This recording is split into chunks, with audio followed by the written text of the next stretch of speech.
সকল ধন এবং সম্পদের মূল মালিক হচ্ছেন আল্লাহ পাক। সমস্ত ধন সম্পদের মালিক কে? আল্লাহ সুবহানাহু ওয়া তাআলা। কোরআনে কারীম বলছে, লিল্লাহি মা ফিস সামাওয়াতি ওয়া মা ফিল আরদ। আকাশ এবং জমিনের ভিতরে যা কিছু আছে সব কিছুর মালিকানা কার? জোরে বলেন কার? আল্লাহ রাব্বুল আলামিন হচ্ছেন এর একচ্ছত্র মালিক। সুতরাং বান্দাদের কাছে কিছুদিনের জন্য এগুলিকে আমানত রাখা হয়েছে। আমাদের ঘর আছে, বাড়ি আছে, ব্যবসা আছে, বাণিজ্য আছে, জায়গা আছে, জমিন আছে, গরু আছে, বাছুর আছে, এই সবগুলি কিছুদিনের জন্য আমাদের কাছে কি রাখা হয়েছে? আমানত। আমানতের মাল আপনি আপনার ইচ্ছা মতো খরচ করতে পারবেন না। আমানতের মাল কি ইচ্ছা মতো খরচ করা যায়? যায় না। আমানতের মালকে খরচ করতে হলে মূল মালিকের ইচ্ছা অনুযায়ী খরচ করতে হবে। মূল মালিককে আল্লাহ রাব্বুল আলামিন বলছেন, ইন্নাল্লাহা আশতারা মিনাল মুমিনিনা আনফুসাহুম ওয়া আমওয়ালাহুম বিআন্না লাহুমুল জান্নাহ। আমি আমার মুমিনের জান এবং মালকে খরিদ করে নিয়েছি, বিনিময় জান্নাত দিয়ে দিয়েছি। তোমার কাছে যে জান আছে, মাল আছে, এটা তোমার নয়, এটা আমার আমানত তোমার কাছে। সুতরাং এই আমানত খরচ করতে হবে মূল মালিকের ইচ্ছা অনুযায়ী। সমাজের এক শ্রেণীর লোক প্রচুর বিত্তের মালিক হবে, সমাজের এক শ্রেণীর লোক প্রচুর বিত্ত এবং সম্পদের মালিক হয়ে ভোগ বিলাসের আনন্দের স্রোতে ভেসে যেতে থাকবে, নিজেকে ভাসিয়ে দেবে। আর এক শ্রেণীর লোক অনাহারে অর্ধাহারে কষ্ট করবে। এ বিধান ইসলামের নয়। কেউ থাকবে 10 তলায় আর কেউ থাকবে গাছতলায়, কেউ খাবে পোলাও, কোরমা, বিরিয়ানি, আর কারো কিসমতে মরুচ পোড়াও হবে না। এ বিধান আল্লাহর নয়। ইসলামের বিধান হচ্ছে এই যে আল্লাহ যে সব সম্পদ মানুষকে দান করেছেন, এই সম্পদের ভিতরে বিত্তহীনদের অধিকার রাখা হয়েছে। বিত্তহীন যারা গরিব, যাদের কিছু নাই, তারা আপনার করুণার পাত্র নয়। কি বলেন? তারা কি ধনীদের করুণার পাত্র? কোরআনে কারিমে আল্লাহ বলেন, ওয়াল্লাযীনা ফি আমওয়ালিহিম হাক্কুন লিস-সাইলি ওয়াল মাহরুম। ধনীদের সম্পদের ভেতরে গরিবদের, বিত্তহীনদের অধিকার রয়েছে। সে অধিকার আদায় করে দাও। দান করা এমনি দিয়ে দাও এক জিনিস। গরিবদেরকে, বিত্তহীনদেরকে ইসলাম করুণার পাত্র বানায় নাই, বলেছে অধিকার। অধিকারটা বড় মজবুত কথা, এ কথার লোড আছে, ওয়েট আছে। আপনার আমার সম্পদের, অর্থাৎ যাদের বিত্ত আছে, বিত্ত সম্পদওয়ালা সম্পদশালী লোকেদের সম্পদের ভেতরে গরিবদের অধিকার রয়ে গেছে। সে অধিকার আদায় করতে হবে। ইসলাম সকল মানুষের দারিদ্র দূর করে বেঁচে থাকার মৌলিক অধিকার প্রতিষ্ঠিত করেছে। রাসূল করিম সাল্লাল্লাহু আলাইহি ওয়াসাল্লাম বলেছেন, লাইসা লি ইবনি আদম হাক্কুন সিওয়া হাযিহিল খিসাল, বাইতুন ইয়াসকুনুহু ওয়া সাওবুন ইউয়ারি আওরাতাহু ওয়া জালফাল খুবজ ওয়াল মা। আখরাজাহু তিরমিজি। তিরমিজি শরীফের হাদিসের ভেতরে এসেছে, রাসূল করিম সাল্লাল্লাহু আলাইহি ওয়াসাল্লাম বলেছেন, প্রত্যেকটি বনি আদমের তার বাস করার জন্য একটা গৃহ, এবং লজ্জা ঢাকার জন্য, শীত নিবারণের জন্য তার বস্ত্র, আর ক্ষুধা মিটাবার জন্য তার পানি আর রুটি ইত্যাদির ব্যবস্থা করতে হবে। চাই সে মুসলমান হোক, আর হিন্দু হোক, আর খ্রিস্টান হোক। বনি আদম, আদমের সন্তান যে মানুষ, যে তার এই অধিকার ইসলাম প্রতিষ্ঠিত করেছে। আজ বলা হচ্ছে খাদ্য, বস্ত্র, বাসস্থান সমাধান দেবে অমুকরা তমুকরা, এরকমের স্লোগান হয় না? ওরা দিতে পারবে না, ওরা দিতে পারে নাই। খাদ্য, বস্ত্র, শিক্ষা, চিকিৎসা, বাসস্থানের গ্যারান্টি দিয়েছে কোরআন, দিয়েছে আল্লাহ রসুল জনাব মুহাম্মদ রাসূলুল্লাহ সাল্লাল্লাহু আলাইহি ওয়াসাল্লাম। ইসলাম অর্থনৈতিক নিরাপত্তার জন্য যে সব পন্থা অবলম্বন করেছে সেটা হচ্ছে যে সমাজের কর্মক্ষম সকল ব্যক্তি রুজির জন্য পরিশ্রম করবে, কেউ বসে থাকতে পারবে না। এটা হচ্ছে ইসলামের নিয়ম, কেউ বসে থাকতে পারবে না। কোরআনে কারীম বলছে ফাইদা কুদিয়াতিস সালাতু ফান্তাশিরু ফিল আরদ ওয়াবতাগু মিন ফাদলিল্লাহ। ফাইদা কুদিয়াতিস সালাত, যখন তোমার নামাজ সম্পূর্ণ হয়ে গেল, ফান্তাশিরু ফিল আরদ, ছড়িয়ে পড়ো আমার জমিনের উপরে, ওয়াবতাগু মিন ফাদলিল্লাহ, আর আমার অনুগ্রহ অনুসন্ধান করো। রুজি কামানো কোনো খারাপ জিনিস না। কেউ মনে করে সারাদিন বসে বসে আল্লাহর জিকির করব, কেউ দুনিয়াটারে ঝামেলা মনে করে জঙ্গলে চলে যেতে চায়, এটা নিয়ম না। আপনি বসে থাকতে পারবেন না, আপনাকে কাজ করতে হবে। রুজি কামাই করাটাকে কোরআনে কারিমে এতটা সম্মান দিয়েছে যেটাকে ফদলুল্লাহ বলা হয়েছে। ফদলুল্লাহ এটা আল্লাহর অনুগ্রহ, সুবহানাল্লাহ বলেন। এটাকে ফদলুল্লাহ বলা হয়েছে, এটা জিনাতুল্লাহ বলা হয়েছে। আপনি যে কাপড় চোপড় ব্যবহার করেন, এই কাপড় চোপড়ের ব্যাপারে আল্লাহ পাক প্রশংসা করেছেন, কাপড় চোপড় সুন্দর পরতে বলেছেন। তারপরে রুজি রোজগার হালাল করতে বলা হয়েছে, এবং রুজি কামাবার ব্যাপারে হালাল ভাবে রুজি কামাবার জন্য ইন্সপিরেশন দেওয়া হয়েছে কোরআন এবং হাদিসে। রাসূল করিম সাল্লাল্লাহু আলাইহি ওয়াসাল্লাম বলেছেন আল কাসিবু হাবিবুল্লাহ, সহজে যে উপার্জন করে সে আল্লাহর বন্ধু। যে ব্যক্তি ঠেলা গাড়ি চালায়, কুলি মজুর রিকশা চালায়, নিন্দা নাই, তাকে নিন্দা করা যাবে না। রিকশাওয়ালাও একটা গুরুত্বপূর্ণ দায়িত্ব পালন করছে। কুমার, কামার, তাঁতি, জেলে, ধোপা, নাপিত সবাই কাজ করছে। প্রত্যেক কাজের সম্মান ইসলাম দেয়, সুবহানাল্লাহ কোন। সমস্ত কাজের সম্মান আছে, শুধুমাত্র সম্মান নাই চুরির কাজের, ডাকাতির কাজের, সন্ত্রাসের কাজের, চাঁদাবাজির কাজের, মাস্তানির কাজের। এই সব কাজ নিন্দনীয় এবং এই সব কাজ নিতান্ত বাজে কাজ। এ কাজের কোনো সম্মান নাই। সম্মান হচ্ছে নিজের হাতে কামাই করে সারা দিনে এক মুঠো খাবারও যদি খান, আপনার খাবারের চাইতে হালাল খাবার কারো হতে পারে না। আল্লাহর বন্ধু সোজা কথা না। আল কাসিবু হাবিবুল্লাহ, সহস্ত উপার্জনের এত বরকত। সেজন্য অর্থনৈতিক নিরাপত্তার জন্য সমাজের প্রত্যেকটি কর্মক্ষম লোককে কাজ করতে হবে। কি করতে হবে? নামাজ পড়া হয়ে গেছে, এখন আর বসে থাকা চলবে না, নেমে পড়ুন কাজের জন্য, আল্লাহর অনুগ্রহ অনুসন্ধান করুন। এরপরে আল্লাহ পাক বলছেন আমার অনুগ্রহ রুজি কামাও, আর রুজি কামাবার সময় আযকুরুল্লাহ যিকরান কাসীরা লাআল্লাকুম তুফলিহুন। আর জিকির করবা আমার বেশি, আমার জিকির করবা। বলা হচ্ছে রুজি অনুসন্ধান করো, আর বলা হচ্ছে আমার জিকির করো। তো জিকির আর রুজি সন্ধানের ভিতরে সামঞ্জস্য কি? সামঞ্জস্যটা হচ্ছে এই যে আপনি যখন উযকুরুল্লাহ কাসীরান, আপনাকে বেশি করে জিকির করতে হবে। জিকির মানে কি? স্মরণ করা। জিকির মানে কি? স্মরণ করা। আল্লাহকে স্মরণ করেন। রুজি যখন কামাতে যাবেন স্মরণ করবেন কারে? চিল্লায় কোন কারে? আপনি রুজি কামাবার জন্য চাকরি করতেছেন,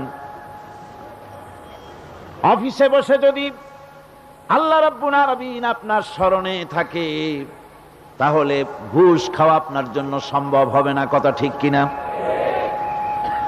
আল্লাহ পাক বলছেন রুজি কামাবার জন্য তুমি যে পরিশ্রম করবে, ওই পরিশ্রমের সময় বেশি বেশি জিকির করো, আমারে স্মরণ রাখো। অফিসে বসে যখন তুমি কাজ করবে, আমি যদি স্মরণে থাকি, তাহলে তুমি ঘুষ খাইতে পারবা না। তুমি জমিন চাষ করবে, জমিন চাষ করার সময় আমি যদি তোমার স্মরণে থাকি, জমিনের আইল ঠেলা তোমার পক্ষে সম্ভব হবে না। যত রকমের রুজির রোজগারের পথ আছে, আমাকে স্মরণ করো, খারাপ পথ থেকে বাঁচো, হালাল ভাবে রুজি কামাও। হালাল রুজির ভিতরে আল্লাহ রব্বুল আলামিন বরকত দিয়া দিবেন। আর কাজ করার জন্য বলা হয়েছে। রাসূল করিম সাল্লাল্লাহু আলাইহি ওয়াসাল্লাম বলেছেন ইজা সাল্লাইতুমুল ফাজরা ফালা তানুমু আন তালবি আরযাকিকুম। ফজরের নামাজ পড়া হয়ে গেছে, ঘুমায়ও না। আমাদের একটা আম অভ্যাস হয়ে গেছে ফজরের নামাজ পড়ে ঘুমানো। হাদিস শরীফে বলা হচ্ছে ফজরের নামাজ পড়া হয়ে গেছে, ঘুমায়ও না, রুজি তালাশ করো, রিজেক তালাশ করো, নিজের সাহায্য করো, অন্যকে সাহায্য করো, নিজের সংসারের জন্য কাজ করো, অন্যের জন্যও করো। হালাল ভাবে রুজি কামাই করে বউকে একটা ব্লাউজ কিনে দিয়েছেন, একটা শাড়ি কিনে দিয়েছেন, বাচ্চাকে ক্লাসের বই কিনে দিয়েছেন, বাজার থেকে মাছ তরিতরকারি কিনে। অক্ষম ব্যক্তিদেরকে সহযোগিতা করবে, যারা নাকি উপার্জন করতে পারে না ওই জাতীয় লোকদেরকে তারা সহযোগিতা করবে। ওয়াকফুলু গানিয়ুহুম ফাকিরাহুম, সেই সমাজের যারা নাকি সামর্থ্যবান তারা রোজগার করবে এবং গরিবদেরকে সহযোগিতা করবে। আল্লাহর নবী বলেছেন সে ব্যক্তি মুমিন নয়, সে ব্যক্তি মুমিন নয়, সেই ব্যক্তি মুমিন নয়। সাহাবায়ে কিরাম হতচকিত হয়ে উঠলেন, প্রশ্ন করলেন নবীজি কোন ব্যক্তি মুমিন নয়? আল্লাহর নবী বলেন যেই ব্যক্তি পেট পুরে আরাম করে ঘুমায় গেল এ কথা জানার পর যে তার প্রতিবেশী না খেয়ে শুয়ে আছে, ক্ষুধার যন্ত্রণায় কাতরাচ্ছে, এ কথা জানার পরে যেই মুসলমান ব্যক্তি আরাম করে পেট ভরে খেয়ে ঘুমায় সে কখনো মুমিনের দাবি করতে পারে না, মুমিন হতে পারে না। কত বড় কথা! ইসলাম মানুষকে তাগিদ করেছে তার প্রতিবেশীর উপরে লক্ষ্য রাখার জন্য, তার প্রতিবেশীকে লক্ষ্য রাখার জন্য, গরিব মানুষের প্রতি লক্ষ্য রাখার জন্য। রাসূল করিম সাল্লাল্লাহু আলাইহি ওয়াসাল্লাম বলছেন আইয়ু রাজুলিন মাতা দিয়ান বাইনা আগনিয়ায়ে ফাকাদ বারিয়াত মিনহুম জিম্মাতুল্লাহি ওয়া রাসূলিহি। আল্লাহর নবী বলেন কোন ধনী ব্যক্তিদের মাঝে কোন গরিব প্রতিবেশী যদি না খেয়ে মারা যায় তাহলে ওই এলাকার বিত্তশালী লোকদের সাথে আল্লাহর সমস্ত সম্পর্ক, রসুলের সব সম্পর্ক ছিন্ন হয়ে যায়। কে বলতে পেরেছে এত বড় কথা? মানুষের অর্থনৈতিক নিরাপত্তার জন্য কত বড় কথা বলেছে ইসলাম, বলেছে বিশ্বনবী জনাবে মুহাম্মদ রাসূলুল্লাহ সাল্লাল্লাহু আলাইহি ওয়াসাল্লাম। আল্লাহ রাব্বুল আলামিন বলেন ধনীদের হাতে যেন সম্পদগুলি পুঞ্জীভূত হয়ে না যায়, কাইলা ইয়াকুনা দুলাতাম বাইনাল আগনিয়াই মিনকুম, তোমাদের ধনীদের হাতে যেন সম্পদগুলি, সমাজের সম্পদগুলি যেন পুঞ্জীভূত না হয়, সেগুলি বরং ছড়িয়ে আস্তে করে যেন সমস্ত গরিব যেন সাধারণের কাছে যেতে পারে সে ব্যবস্থা করতে হবে। যাকাত প্রদানের মাধ্যমে ধনীদের কাছ থেকে নিয়ে গরিবদেরকে দিয়ে দিতে হবে। আর বুখারী শরীফের সারা ফাথুল বারীতে হাফেজ ইবনে হাজার আসকালানী রাহিমাহুল্লাহ তিনি বলেছেন যাকাত যদি ধনীরা না দেয়, যদি কেউ দিতে বাধা দেয়, ফামানিমতানা উখিযাত বিহি কাহরান, যদি যাকাত না দেয় জবরদস্তি করে যাকাত আদায় করে নিবে গভর্নমেন্ট, যাকাত দিতেই হবে।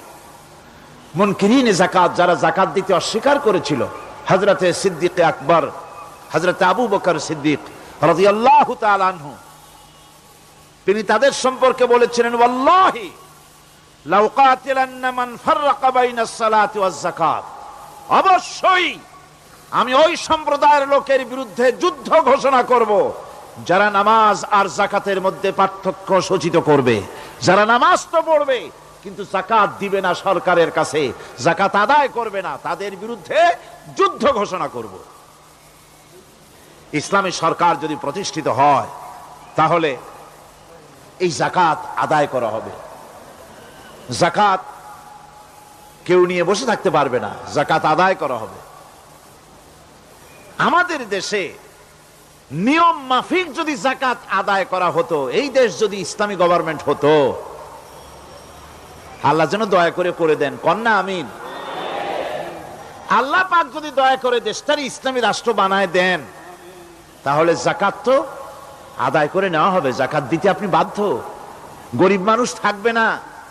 এখনো বাংলাদেশের নিয়ম মাফিক যদি যাকাত আদায় করা হয়, নিয়ম মাফিক মানে সোনার যাকাত, রূপার যাকাত, নগদ ক্যাশের যাকাত, ফসলের ওষুধ সঠিকভাবে যদি আদায় করা হয় তো একেবারে কম করে হলেও 1000 কোটি টাকা যাকাতের টাকা কালেকশন হতে পারে।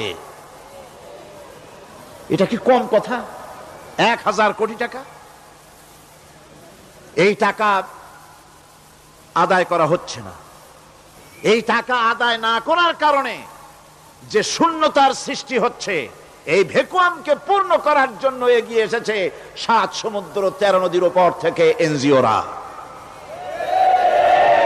এনজিওরা এসে আমাদের দেশে, সব এনজিও খারাপ আমি তা বলি না, বহু এনজিও আছে যারা এদেশের উন্নয়নের, আর্থসামাজিক উন্নয়নের জন্য তারা প্রচেষ্টা করছে।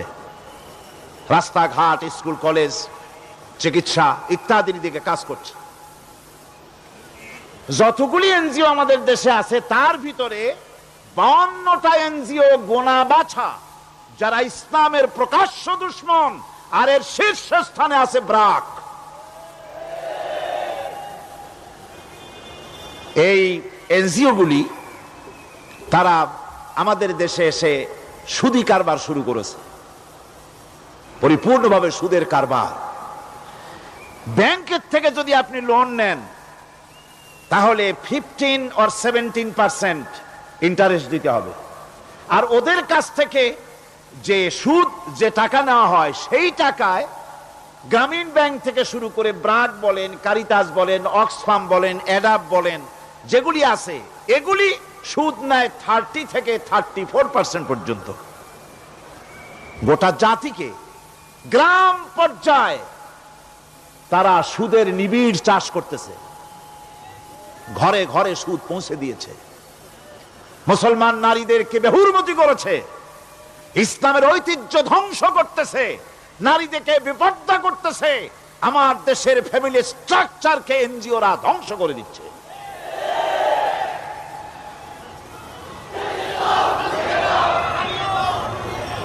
সুতরাং এনজিওরা এই সুযোগটা পেত না যদি যাকাত কালেকশন করা হতো, আর যাকাত দিয়ে, যাকাত যে সব জায়গায় খরচ করতে হয় সেই খরচ করার জায়গাগুলিতে সঠিকভাবে যদি ব্যয় করা হতো এই অবস্থা হতো না। বাংলাদেশে সম্পদের অভাব নাই। যারা বলে বাংলাদেশ গরিব, আমি তাদের সাথে একমত নই। আক্ষরিক অর্থে বাংলাদেশ গরিব নয়, বাংলাদেশে সম্পদ আছে। বাংলাদেশে যে জিনিসটার অভাব সেটা হচ্ছে ইনসাফ ভিত্তিক বন্টনের অভাব। এখানে কেউ তো 1000 বিঘা জমির মালিক, বিঘা বুঝেন না কি কন আপনারা? কানি। কেউ তো 1000 কানির মালিক, আর কারো তো রান্নাঘর উঠাবার জায়গা নাই। কথাটাই ঠিক কিনা? কেউ তো শত শত কোটি টাকা, কত কোটি টাকা যে আছে তা হিসাব করে মাসখানেক লাগবে, গুনিয়া খুলাইতে পারবে না। আর কারো তো একটা ট্যাবলেট কেনার পয়সা নাই। সুতরাং আমার দেশে যেভাবে গরিব বলা হয় আক্ষরিক অর্থে ওইভাবে আমার দেশ গরিব নয়। আমাদের দেশে সম্পদ আছে, বহুত জমি অনাবাদি ফেলে রাখা হয়েছে। রাসূল করিম সাল্লাল্লাহু আলাইহি ওয়াসাল্লাম বলেছেন, সেই ব্যক্তির জমিন রাখার অধিকার নাই যে ব্যক্তি তা চাষের আওতায় না আনে। আছে না বহুত জমি পড়িয়া? আবাদযোগ্য জমি আমাদের দেশে আছে যা, তার 2,40,00,000 একর। আমাদের ভূমি সম্পদ রয়েছে, বনজ সম্পদ যা আছে সেটা হচ্ছে 32,53,860 একর জুড়ে বিরাট বনজ সম্পদ আমাদের আছে। ভূমি সম্পদ আছে, বনজ সম্পদ আছে। আমাদের রয়েছে পানি সম্পদ, প্রায় 250 নদী, 3,600 বর্গ মাইল জুড়ে নদীগুলো প্রবাহিত আছে। আমাদের পানি সম্পদ আছে। আমাদের গ্যাস সম্পদ আছে, যে গ্যাস অন্তত 100 বছর চলতে পারে। প্রত্যেক বাড়িতে বাড়িতে গ্যাসের সংযোগ দিলেও 100 বছরে ফুরাবে না। আলহামদুলিল্লাহ কইতে ইচ্ছা করে না? জোরে কোন আলহামদুলিল্লাহ। আমাদের গ্যাস সম্পদ রয়েছে, আমাদের মৎস্য সম্পদ আছে, পশু সম্পদ আছে, কৃষি সম্পদ আছে, আরো রয়েছে বিপুল জনশক্তি। জনশক্তিকে আজ সবচাইতে বার্ডেন মনে করা হয়। জনশক্তিকে বলা হয় বাংলাদেশের সবচাইতে বড় সমস্যা, জনশক্তি সমস্যা। এটা হচ্ছে যে সরকার আসে তারই ভূতে পায়, যে যায় লঙ্কা সে আর মানুষ হালে ফেরে না, মানুষগুলি তার জন্য জ্বালা। অথচ এই মানব শক্তি হচ্ছে শ্রেষ্ঠ শক্তি। ইউনিভার্সিটি জনমের মতো না বাড়াইয়া, এখন তো ইউনিভার্সিটি দাবি করতেছে সকলে, গ্রামে গঞ্জে থানায় রান্নাঘরে সব জায়গায় কয় আমাদের ইউনিভার্সিটি দাও। আর ইউনিভার্সিটির ফজিলত কি তা তো আমরা দেখতেইছি।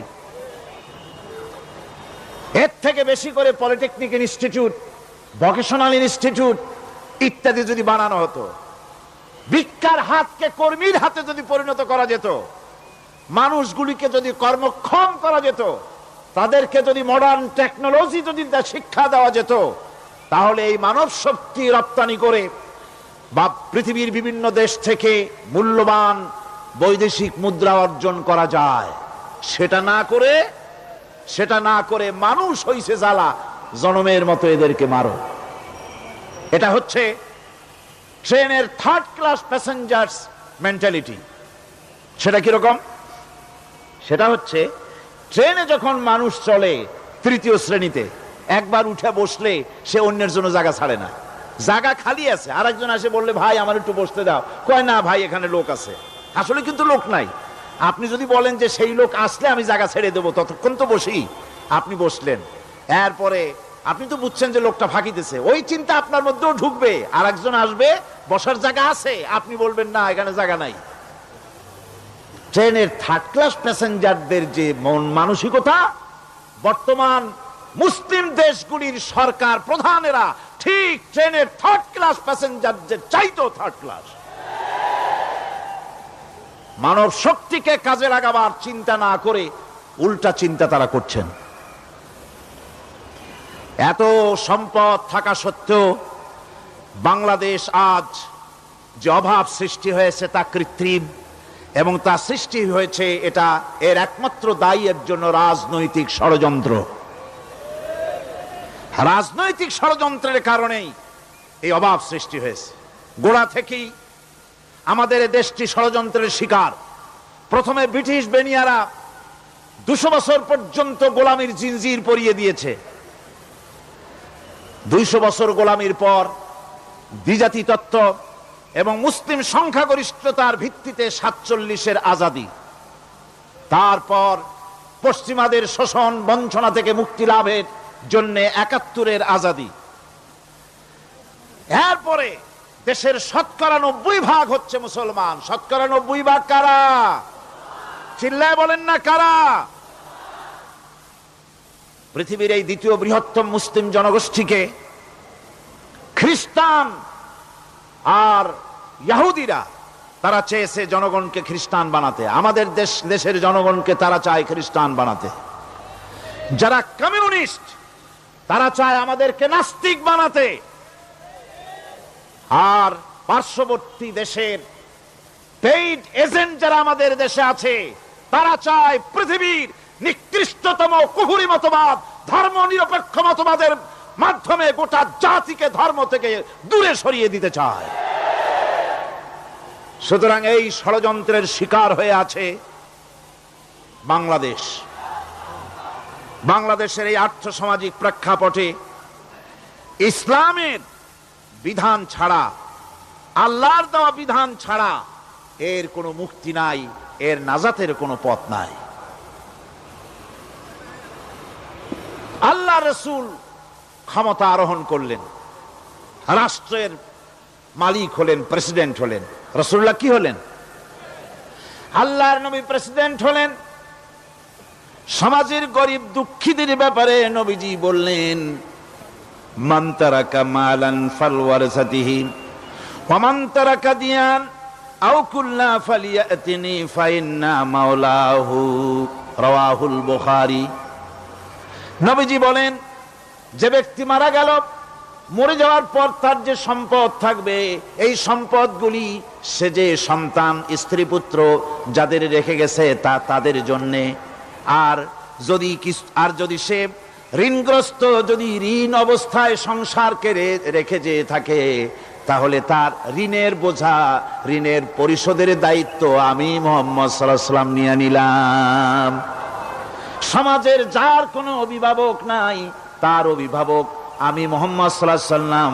যার কোনো অভিভাবক নাই, সেজন্য আমার কাছে চলে আসে।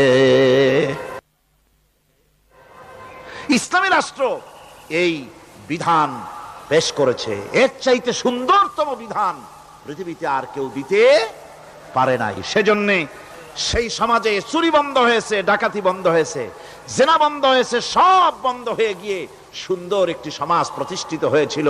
আর রাসূল বলেছিলেন, খাইরুল কুরুনে কারনি, সর্বশ্রেষ্ঠ যুগ হলো আমার যুগ। সুবহানাল্লাহি বিহামদিহি। মানুষ দরজা খুলে ঘুমায়েছে, কারো ক্ষুধার কষ্ট নাই, পড়ার কষ্ট নাই, খাবারের চিন্তা নাই, চুরি ডাকাতির ভয় নাই, ভয় মুক্ত। ওই যে গতকাল বলেছিলাম, যেমন একটা সমাজ আসবে, খাব্বাব চিন্তা করো না, আমি কসম করছি এমন একটা সমাজ প্রতিষ্ঠিত হবে যেই সমাজে চুরি ডাকাতি জেনা ব্যভিচার হত্যা ধর্ষণ কোনো ভয় থাকবে না। লা ইয়াখাফু ইল্লাল্লাহ, আল্লাহ ছাড়া কারো কোনো ভয়, মনের ভিতরে ভয় থাকবে না। ওয়ালাকিন্নাকুম তাস্তাজিলুন, তোমরা বড্ড তাড়াহুড়ো করতেছো, বেসবর হচ্ছো, সবর করো, তাড়াহুড়ো করো না। এমন সমাজ আসবে।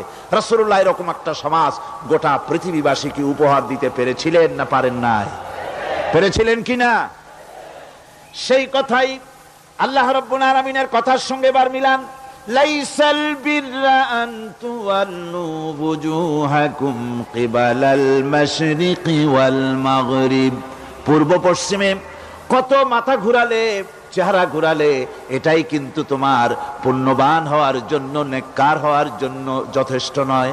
বরং যথেষ্ট হলো আল্লাহর প্রতি ঈমান আনো, কিতাবের প্রতি, পরকালের প্রতি, ফেরেশতার প্রতি, নবীদের পরে ঈমান আনো। আর আল্লাহর মহব্বতে, আল্লাহর প্রেমে উদ্বুদ্ধ হয়ে আর একটা বড় কাজ করো, সেটা হলো ওয়াতাল মালা আলা হুব্বিহি যাবিল কুরবা ওয়াল ইয়াতামা ওয়াল মাসাকিন ওয়াবনাস সাবিল ওয়াস সাইলিনা ওয়া ফির রিকাবি ওয়া কামাস সালাতা ওয়া আতাজ যাকাত والموفون بعهدهم إذا عاهدوا والصابرين في البأساء والضراء وحين البأس أولئك الذين صدقوا وأولئك هم المتقون।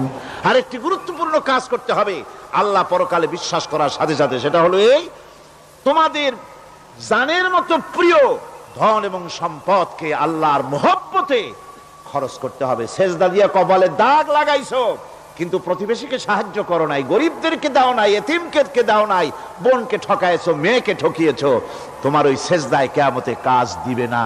প্রকৃতপক্ষের নেককার পুণ্যবান হওয়ার জন্য গরিব জনসাধারণকে সহযোগিতা করতে হবে।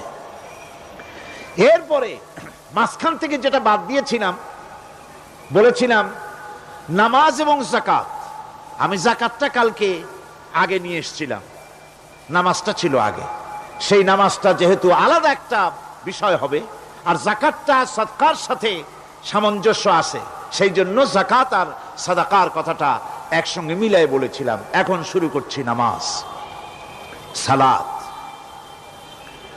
সালাত এর আবিধানিক অর্থ হচ্ছে কোন জিনিসের দিকে মুখ ফিরানো। সালাতের অর্থ হচ্ছে নিকটবর্তী হওয়া, মুখ ঘুরানো, মুতাওয়াজ্জা হওয়া। ওই যে হযরত ইব্রাহিম আলাইহিস সালাম বলেছিলেন, ইন্নী ওয়াজ্জাহতু ওয়াজহিয়া লিল্লাযী ফাতারাস সামাওয়াতি ওয়াল আরদ। জানেন আপনারা? পড়েন, ইন্নী ওয়াজ্জাহতু ওয়াজহিয়া লিল্লাযী ফাতারাস সামাওয়াতি ওয়াল আরদা হানিফা ওয়া মা আনা মিনাল মুশরিকিন। নিশ্চয় আমার মুখ ঘুরায় দিলাম কার দিকে? যিনি আকাশ এবং জমিনের স্রষ্টা, সব কিছুর মালিক যিনি, তার দিকে আমি মুতাওয়াজ্জা হলাম। নামাজের অর্থই হচ্ছে মুতাওয়াজ্জা হওয়া, মুখ ঘুরিয়ে দেওয়া, চেহারা ঘুরিয়ে দেওয়া। আর নামাজের আরেক অর্থ হচ্ছে নিকটবর্তী থেকে আরো নিকটবর্তী হওয়া। আমরা কি নিকটবর্তী হতে চাই? না বুঝলে কবেন কি? নিকটবর্তী হইতে চাই কার? আল্লাহ। আমরা কি আল্লাহর নিকটবর্তী হতে চাই? আল্লাহ রাব্বুল আলামিন বলেন, নিকটবর্তী হতে হলে ওয়াসজুদ ওয়াকতারিব, সেজদা দাও আর সেজদার মাধ্যমে আমার নিকটবর্তী হয়ে যাও। সেজদা দিলেই আল্লাহর নিকটবর্তী হওয়া যায়। কোন সুবহানাল্লাহ। সাহাবী, আল্লাহ নবীর সাহাবী প্রশ্ন করেছেন, নবীজি বান্দা কখন আল্লাহর নিকটবর্তী হয়ে যায়? নবীজি বলেছেন, বান্দা যখন সেজদা দেয় তখন আল্লাহর বান্দার মাঝে কোনো হিজাব থাকে না, একদম আল্লাহ পাকের নিকটবর্তী হয়ে যায় বান্দা যখন সেজদায় পড়ে যায়। সুতরাং নামাজ হচ্ছে নিকটবর্তী হওয়া, সালাত এটা হচ্ছে নিকটবর্তী হওয়া। নামাজ ফরজ হওয়ার কারণ হচ্ছে এই যে মানুষ আল্লাহর বান্দা বা গোলাম হিসেবে সৃষ্টি হয়েছে, তাই একমুখী হয়ে রবের বন্দিগি করা এটা হচ্ছে তার স্বাভাবিক একটা প্রকৃতি।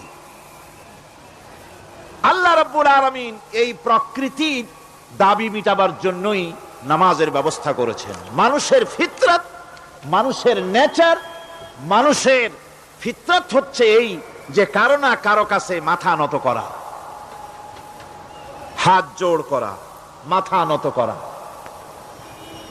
সার্বভৌমত্বের মালিক কাউকে মনে করা। হাত জোড় করতে হলে, মাথা নত করতে হলে, সার্বভৌমত্বের মালিক হিসেবে কাউকে গ্রহণ করতে হলে আল্লাহর বিকল্প কেউ আছে নাকি?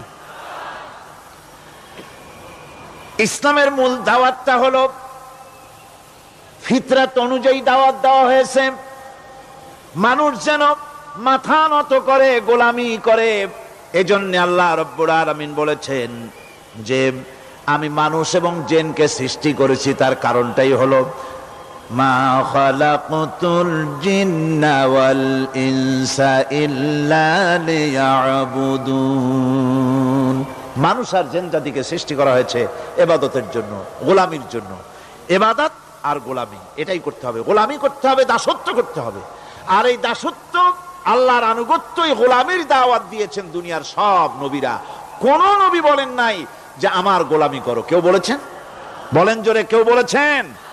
আল্লাহ পাক বলেন, ওয়ালাকাদ বা'আসনা ফি কুল্লি উম্মাতির রাসূলা আন ইবুদুল্লাহা ওয়াজতানিবুত তাগুত। প্রত্যেক জাতির জন্য আমি রাসূল প্রেরণ করেছি। তারা মানুষকে দাওয়াত দিয়েছেন এই কথা বলে যে এক আল্লাহর গোলামি করো, তিনি ছাড়া কোনো ইলাহ নাই, আইনদাতা নাই, বিধানদাতা নাই, তার গোলামি, তার সামনে মাথা নত করে দাও। আর প্রত্যেক নবীর যুগেই নামাজ রোজা শরীয়তের মধ্যে ছিল। নামাজ রোজা কম বেশি প্রত্যেক নবীর জামানায় আল্লাহ পাক এটাকে বাধ্যতামূলক করেছিলেন। নামাজ রোজা যাকাত সব নবীদের জন্য বাধ্যতামূলক ছিল, তার উম্মতের জন্য বাধ্যতামূলক ছিল। নামাজ হচ্ছে তাওহীদের অবশ্যম্ভাবী এক বহির্প্রকাশ। তাওহীদের জন্য তাওহীদবাদী মানুষ যারা, তাদেরকে নামাজ আদায় করতেই হবে। আকীদা বিশ্বাসের দিক থেকে তাওহীদ যদি হয় পুরা দ্বীনের মূল উৎস, তাহলে আমলের দিক থেকে নামাজ হচ্ছে পুরা দ্বীনের মূল ভিত্তি। নামাজ হচ্ছে আমলের মূল ভিত্তি। এর বাস্তবায়ন ছাড়া দ্বীন পূর্ণ হয় না। নামাজ মুমিনের কেবলমাত্র একটি উত্তম আমলই নয়, বরং নামাজ হচ্ছে ঈমানের মূল ভিত্তি। যার কাছে নামাজ নাই তার কাছে কিছুই নাই। রাসূল করিম সাল্লাল্লাহু আলাইহি ওয়াসাল্লাম বলেছেন যে নামাজ যে ব্যক্তি পড়ে না, আল্লাহ পাকের সাথে তার কোনো সম্পর্ক বাকি থাকে না। সুতরাং এই নামাজটা হচ্ছে এই যে একমাত্র একাগ্র চিত্তে আদবের সাথে আল্লাহর সামনে রুজু হয়ে যাওয়া। কোরআনে কারীম বলছে মুনিবিনা ইলাইহি واتقوه وأقيموا الصلاة ولا تكونوا من المشركين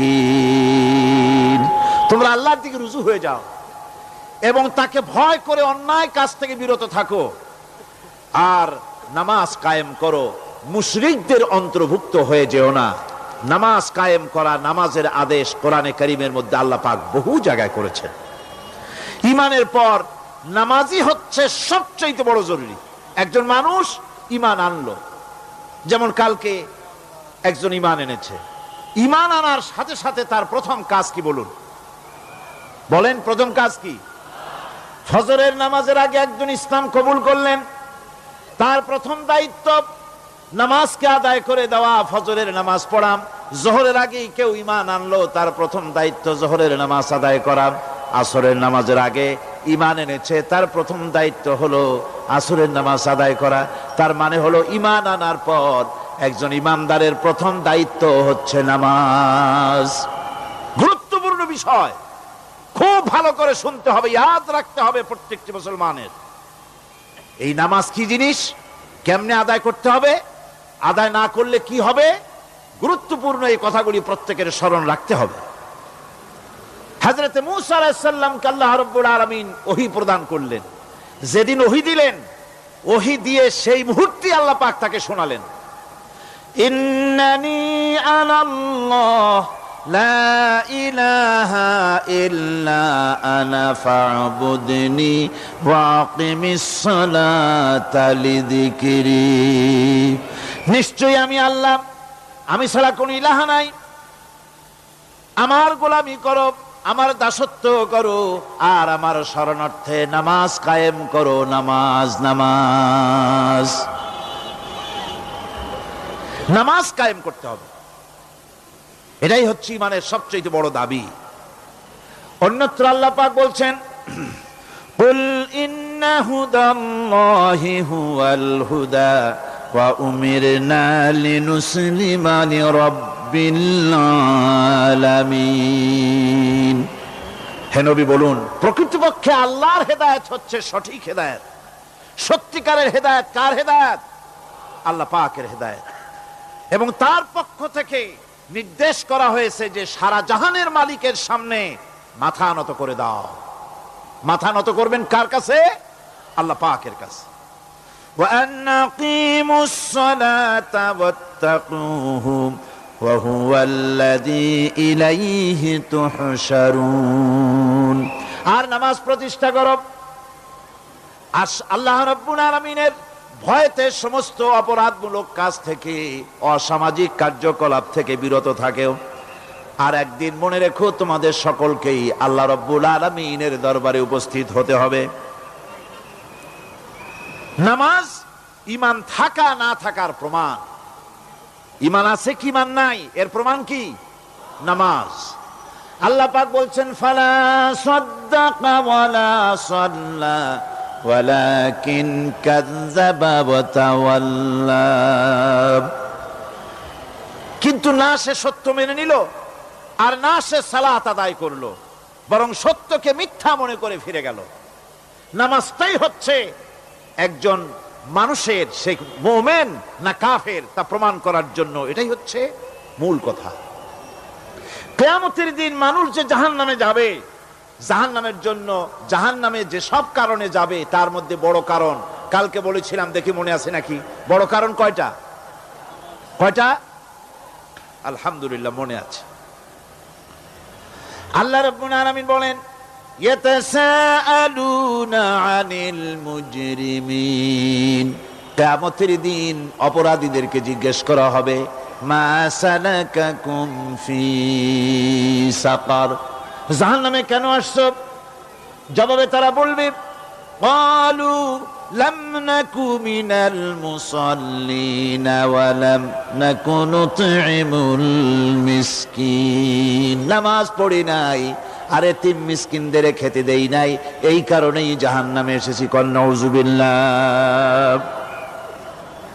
নামাজ যারা পড়বে না, জাহান্নামে যেতে হবে। কোথায় যেতে হবে?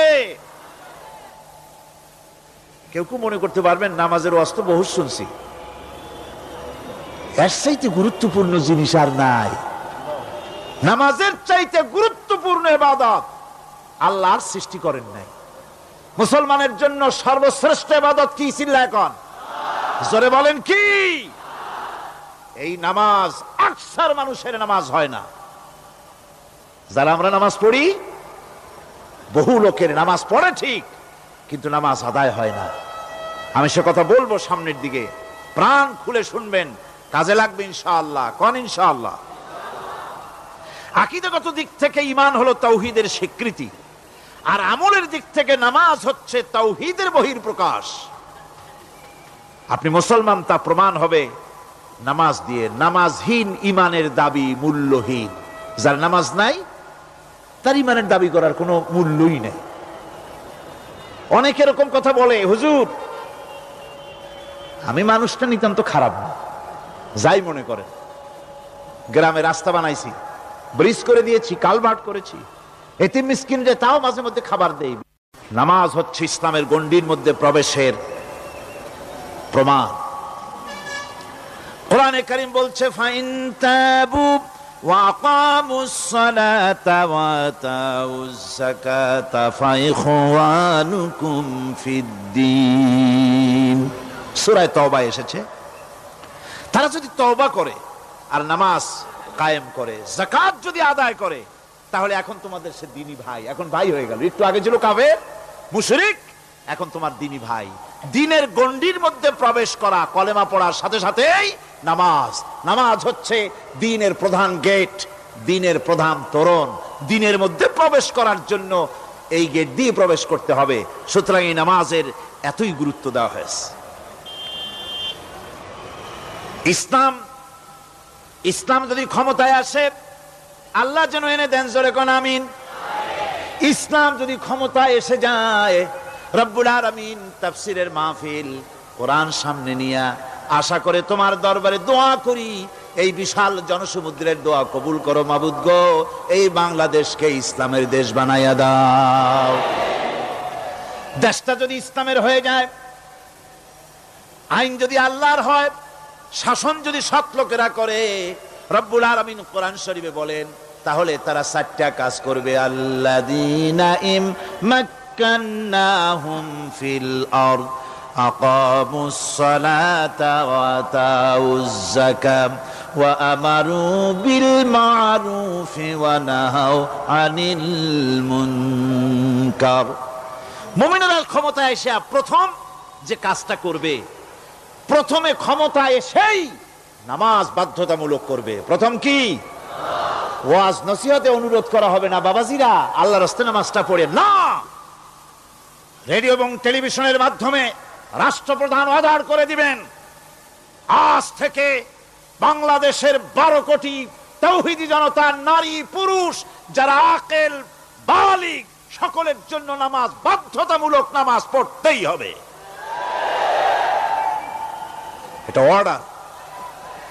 বেলা যখন 1টা বেজে যাবে, বেলা যখন 1টা বাজবে, সমস্ত মসজিদে আজান শুরু হয়ে যাবে। আজানের সাথে সাথে অফিস, আদালত, কল কারখানা, ক্ষেত খামার, শিক্ষাঙ্গন সব ডেডলক হয়ে যাবে। আধা ঘন্টার জন্য বন্ধ হয়ে যাবে। যারা মুসলমান অফিসে, কলেজে, ইউনিভার্সিটিতে, সর্বত্র তারা নামাজের জন্য প্রস্তুতি নেবেন। আধা ঘন্টার ভিতরে নামাজ আর খানা সেরে আবার কলেজ চলবে, বিশ্ববিদ্যালয় চলবে, কল চলবে, কারখানা চলবে, ক্যান্টনমেন্ট চলবে, সেক্রেটারিয়েট চলবে, সব আপন গতিতে চলতে থাকবে। আল্লাহর রহমত, বরকত আকাশ ফেরে নাজিল হয়ে যাবে। আর এই অর্ডার যে দেওয়া হবে, নামাজ পড়বেন সেখানে। থানায় যখন আজান হবে, থানায় আজান হয়ে গেছে, থানার স্টাফ, পুলিশ যারা আছে, জামাতে খাড়া হয়ে যাবে, ইমামতি করবেন ওসি সাহেব। এসপির অফিসে এসপি সাহেব ইমামতি করবেন, ডিসি সাহেব তার অফিসে ইমামতি করবেন, মন্ত্রী সেক্রেটারিয়েট ইমামতি করবেন, প্রেসিডেন্ট বঙ্গভবন ইমামতি করবেন, বিশ্ববিদ্যালয়ের ভাইস চ্যান্সেলরের ইমামতিতে সে জায়গার মুসলমান ছাত্র ছাত্রী, শিক্ষক শিক্ষয়িত্রী এক জামাতে নামাজ আদায় করবে। এই যদি হয় চিত্র দেশের, অপরাধ থাকবে? থানায় ওসি সাহেব নিজেই যদি জামাতের ইমামতি করেন, এইভাবে নামাজ আদায় করেন পুলিশদের নিয়ে জামাতে, ঘুষ আর খাবে তারা? এসপি সাহেবের অফিসে, ডিসি সাহেবের অফিসে মন্ত্রীরা যদি এভাবে নামাজ কায়েম করে, তাহলে কি অন্যায় অপরাধ কিছু থাকবে সমাজে? থাকবে না। সুতরাং নামাজ বাধ্যতামূলক করে দেওয়া হবে। নামাজ বাধ্যতামূলক, সকলকে নামাজ পড়তে হবে। নামমাত্র মুসলিম জাতির রাষ্ট্র ক্ষমতা গ্রহণ করাই হলো ইসলামী শাসন ব্যবস্থা নয়। ইসলাম ক্ষমতায় গিয়া অমুসলিমদের উপরে শাসন জারি করবে, আর অন্যান্য সরকারের মতো আমোদ ফুর্তি করে রাস্তাঘাট বানায় টানায় সিটে শুয়ে থাকবে, তা না। রাস্তা হবে, ঘাট হবে, কলেজ হবে, সব হবে, কিন্তু যারা মুসলমান তাদেরকে নামাজ পড়তে হবে। গোটা জনগণকে শাসক আর শাসিত উভয় গোলাম হবে আল্লাহ। উভয় গোলাম হবে কার? তখন প্রেসিডেন্টের বাবার ক্ষমতা নাই নিজের কোন আইন চালু করে, পার্লামেন্টের বাবার ক্ষমতা নাই ইসলামের বিরুদ্ধে টু শব্দটি করতে পারে। সেখানে শাসক আর শাসিত, শাসক আর শাসিত হয়ে যাবে একজন এক হুকুমদাতার গোলাম। সেই হুকুমদাতাকে ইনিল হুকুমু ইল্লা লিল্লাহ আলা লাহুল খালকু ওয়াল আমর। প্রেসিডেন্ট থেকে শুরু করে শাসক আর শাসিত সব আইন মানবে ওই আল্লাহ রব্বুল আলামিনের, যিনি এই তামাম জাহান সৃষ্টি করেছেন। সৃষ্টি যার আইন চলবে সেই আল্লাহ রব্বুল আলামিনের, এবং তার আইনের সার্বিক অনুসরণ করে চলতে হবে সকলকে। এক কথায় ইসলামী সরকারের সমস্ত ক্ষমতা ব্যয় হবে নামাজ কায়েম করা আর যাকাত আদায় করার ব্যাপারে। নামাজ যদি কায়েম হয়ে যায়, যাকাত যদি আদায় করা হয়, দুঃখ, দারিদ্র, কষ্ট কিছুই থাকবে না, বেকার সমস্যা থাকবে না। সমস্ত বেকারদেরকে চাকরি না পাওয়া পর্যন্ত বেকার ভাতা দেওয়া হবে। বুড়ো মানুষেরা যখন বুড়ো হয়ে যায়, ছেলের কাছে আদর নাই, বউর কাছে কদর নাই, আর ছেলে বউ বদদোয়া করতে থাকে, বুড়েরা মরে না কেন? আছেন আমাদের সমাজ। ইসলামী সরকার এলে পরে এই বৃদ্ধ মানুষদের ব্যবস্থা করা হবে। তাদের প্রতি এই ধরনের অসদাচরণ কেউ করতে সাহস পাবে না। সুতরাং নামাজ প্রতিষ্ঠা এবং যাকাত আদায় হলেই সমাজের অন্যায় অবিচার যা আছে তার 12 আনাই বিলুপ্ত হয়ে যাবে। কোন আলহামদুলিল্লাহ। তখন চাকরিতে প্রমোশন হবে নামাজের ভিত্তিতে। এখন প্রমোশন হয় কে কত ঘুষ খাইতে পারে, কে কত সরকারের দালালি করে বিবেকের বিরুদ্ধে বিরোধী দলকে বেশি করে পেটাতে পারে, এর উপরে ভিত্তি করে প্রমোশন হয়। ইসলামী সরকার যখন আসবে, ইসলামী সরকার যখন প্রতিষ্ঠিত হয়ে যাবে, তখন চাকরির প্রমোশন নির্ভর করবে তার সুন্দর চরিত্র আর নামাজের পাবন্দির উপরে ভিত্তি করে। সমাজে দুঃখ দুর্দশা থাকবে? যেরকম থাকবে, থাকবে না। আমার ভাইয়েরা, নামাজ হচ্ছে আল্লাহ রাব্বুল আলামিনের সাহায্য লাভের একমাত্র মাধ্যম।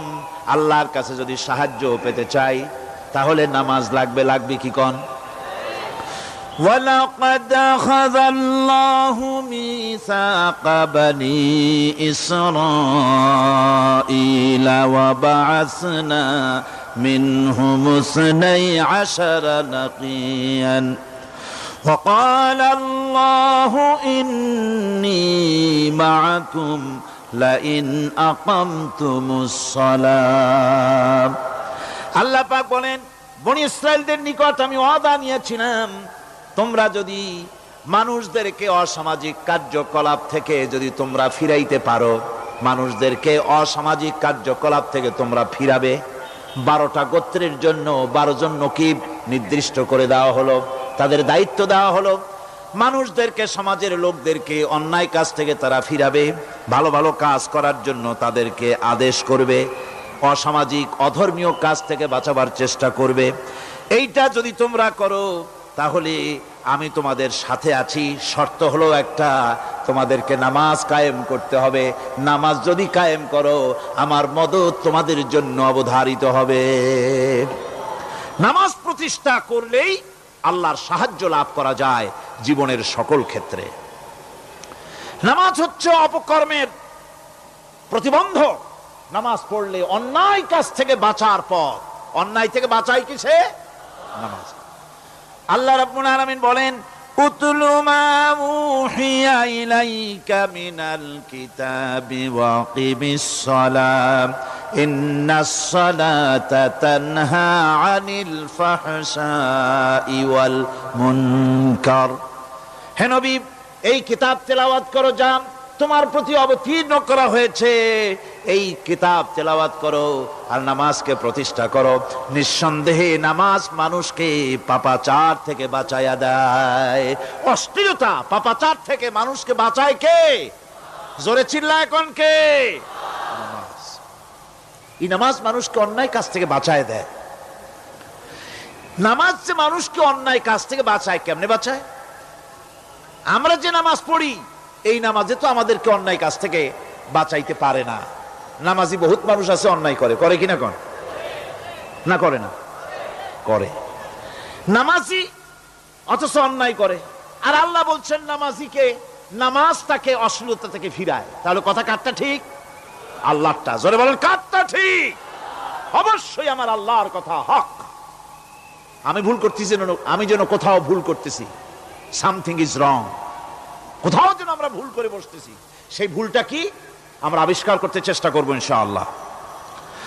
প্রথম যে কথাটা সেটা হচ্ছে এই যে আমরা যা নামাজে পড়ি আমরা তা বুঝি না। কথা ঠিক কিনা? আমি যদি এখন প্রশ্ন করি সামি আল্লাহু লিমান হামিদা অর্থ কি কোন, ফার্স্ট ডিভিশনে কয়েকটা লেটার নিয়ে ফেল করবেন এরকম লোক আছেন না নাই? সুবহান রাব্বিয়াল আলা অর্থ কি জানি না, সুবহান রাব্বিয়াল আযীমের অর্থ কি জানি না, দোয়া কুনুত অর্থ কি জানি না, তাশাহুদ অর্থ কি জানি না, সূরা ফাতিহার অর্থ কি জানি না। এমন কি উযুর মধ্যে কয়টা ফরজ তাও অনেকের জানা নাই। কথা কি বেশি বললাম না ঠিক বলছি? একজনের জিজ্ঞেস করলো, মিয়া উযুতে কয় ফরজ? কয় হুজুর কি মনে করেন এটা বুঝি জানি না, এটা তো সাধারণ ব্যাপার, বলেন না কয় ফরজ? কয় উযুতে তো 17 ফরজ। কি কি? কয় হাত ধোয়া, পাও ধোয়া, মুখ ধোয়া, নাক ধোয়া, চোখ ধোয়া, জিহ্বা ধোয়া, মাথা ধোয়া। বলতে বলতে গুনে দেখা গেল প্রায় 19টার মতো বলছে। বলা হলো, মিয়া বললেন আপনি উযুতে ফরজ 17টা, কইলেন আপনি 19টা। কয় হুজুর জানি আরো, বলি না আপনাদের ভয়তে। উযু জানে না, নামাজ জানে না, তাকে এই নামাজ কেমনে ফিরাবে অন্যায় কাজ থেকে? কথা বুঝতে পেরেছেন? নামাজে কি পড়ি? নামাজে দাঁড়ায় গেলাম, আল্লাহু আকবার অর্থ কি? চিল্লায় কন্না আল্লাহু আকবার। এরকম না, মুসলমানের মতো গলা ছেড়ে দিয়ে চিৎকার দিয়ে বলেন আল্লাহু আকবার। এই আল্লাহু আকবার, আল্লাহ সর্বশ্রেষ্ঠ, তার চাইতে বড় আর কেউ নাই। এই কথা দিনরাত 24 ঘন্টার ভিতরে শত শতবার বলি, একবার দুইবার না, শত শতবার বলি আল্লাহ সর্বশ্রেষ্ঠ। এই কথা বলার পরেও মনের মধ্যে অন্য কেউ বড় হয়, আল্লাহর বড়ত্ব যেভাবে মুখ দিয়া বলি ওইভাবে কার্যত পালন করি না। নামাজে আল্লাহু আকবার বললাম, এরপরে সানা পড়লাম, তারপরে সূরা ফাতিহা পড়লাম। সূরা ফাতিহার ভিতরে যে সমস্ত কথাগুলি বললাম সেই কথাগুলি বুঝি না, কি বলেছি তাও জানি না। এরপরে সুবহান রাব্বিয়াল আলা বলেছি, সুবহান রাব্বিয়াল আযীম বলেছি, সামি আল্লাহু লিমান হামিদা বলেছি, অর্থ কি জানি না। আল্লাহ তা শুনতে পান, যে ব্যক্তি আল্লাহর প্রশংসা করেন তিনি তা শুনতে পান। নামাজের মধ্যে আইডিয়া দেওয়া হচ্ছে, তুমি যে আল্লাহর জন্য নামাজ পড়তেছো, প্রশংসা করতেছো, এটা এমন নয় যে আল্লাহ পাক দেখছেন না বা শুনতেছেন না। তুমি যা বলতেছো, প্রশংসা করতেছো, আল্লাহ পাক তা শুনতে পাচ্ছেন। সামি আল্লাহু লিমান হামিদা। সুবহান রাব্বিয়াল আলা, আমি মহান সর্বশ্রেষ্ঠ আল্লাহ রাব্বুল আলামিনের পবিত্রতা ঘোষণা করছি, আমি তার প্রশংসা করছি। সূরা ফাতিহার কি আমরা বলি আপনারা ব্যাখ্যা দেখে বুঝে নিয়েন, সেগুলি আমি এখানে বলে বাকি কথা সব শেষ করতে পারবো না। এরপরে আমরা নামাজের মধ্যে দোয়া কুনুত পড়ি। সেই দোয়া কুনুতে যে কি ওয়াদাটা করি, অন্তত আমার তো মনে হয় সাধারণ মানুষের মধ্যে 99.9 লোকেরা জানে না দোয়া কুনুতে কি পড়ে, অর্থ বোঝে না। দোয়া কুনুতের মধ্যে বলা হচ্ছে আল্লাহুম্মা ইন্না নাস্তাঈনুকা, হে আল্লাহ আমি তোমার কাছে সাহায্য চাই। কার কাছে সাহায্য চাই? আল্লাহর কাছে সাহায্য চাই।